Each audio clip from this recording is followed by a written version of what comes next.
love the way the Florida Panthers play. They're probably one of my favorite teams to watch, but unfortunately, they're playing against a team that I spent a lot of years with, had a lot of success with some of the greatest players in the world there. So, and I still know so many people back in my hometown of Edmonton. So I'm gonna have to stick with Edmonton in this one.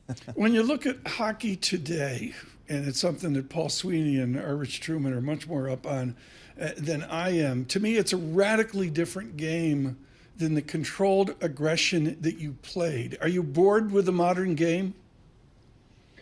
Well, I'm not actually. In fact, we always speak about this all the time, and it's still a tough game. And you can see the teams that go on to win the Stanley Cup, the grueling 6 months in the regular season. You're basically playing 4.5 games a week for over 6 months with travel, and then you got to go through 2 months of the playoffs and eliminate 3 other teams in order to do that, or 4 teams in order to do that.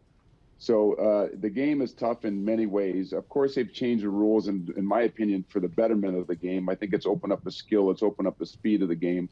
But as you've seen in these playoffs, in order to score, you still got to get into those tough areas, and you got to be willing to stay there once you get there. And it's not comfortable to go there. Right. So I think in overall, the game is still an incredibly tough game. It's a dangerous game, but that's one of the things that makes it so exciting. Hey, Mark, as a Rangers fan, thank you for delivering the cup here to Ranger fans here. And I know you won't buy a drink or a meal in this city ever again. Talk to us about the Rangers this year. I mean, a great season, some great players that I know the city rallied around, but they did not really get it done in the postseason. Is this a team that needs to be broken up, or can it be built upon? Well, it's hard to say the team should be broken up, but I have to say, they set all kinds of franchise records this year. They had a tremendous regular season.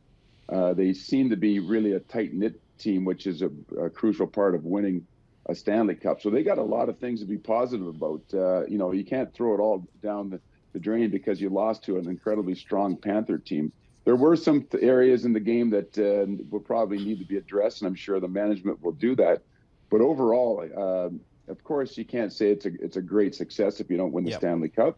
But I think there's a lot of things that you can really be positive about this team. And the reality is that only one team is going to go away happy this year, and that's a team that wins the Stanley Cup. And the regular season is one thing, and as we've seen during the regular season and then the playoffs, it's a different game. It's a different mindset in order to be successful. And if you're a good player and you're a player that's relied on to score, the other team's job is not to allow you to do that. And so you have to be able to adapt and change your game in playoffs when teams are focusing on you individually to not allow you to get to your game that has made you successful.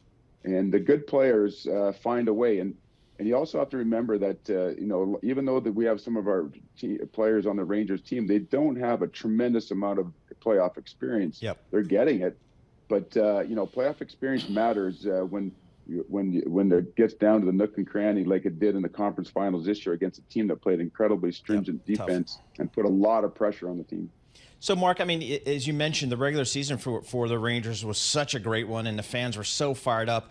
And people were even making some comparisons to your 94 Rangers team. What do you think the difference is between your team and this year's Rangers, and maybe how do they make some changes?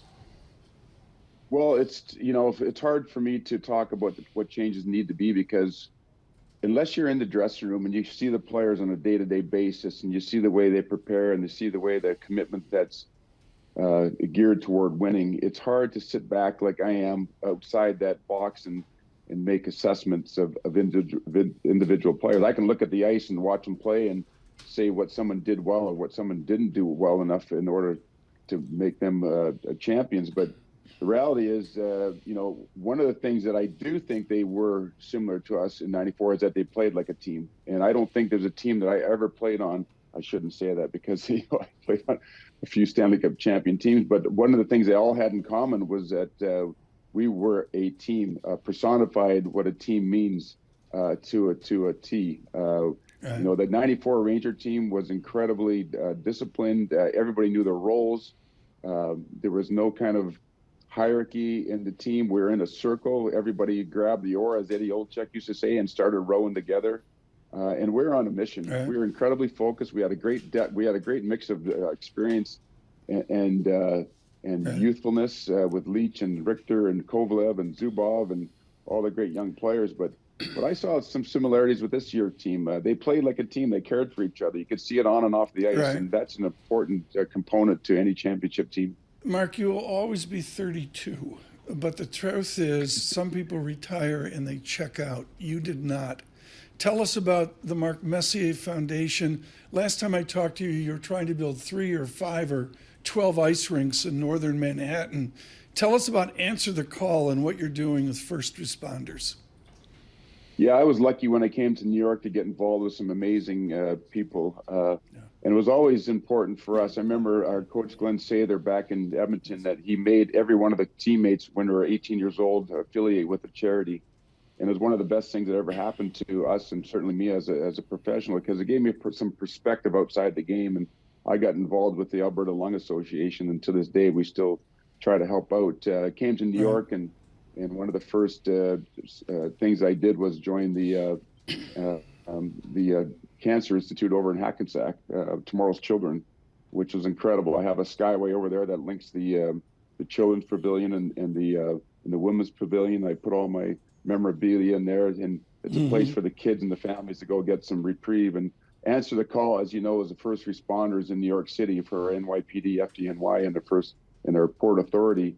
And we know how impactful that charity's been to the city of New York, and what great work we do over there. And of course, my own foundation, the Mark Messier Foundation, that's really kind of geared towards creating access and opportunity for kids, underprivileged kids that would never have the opportunity to play some of the sports and get on the ice and other things. So that's been a big part of not only since I've been retired, but also when I first came to New York. So it's been a lot of years of some incredible work that's been done by a lot of amazing people.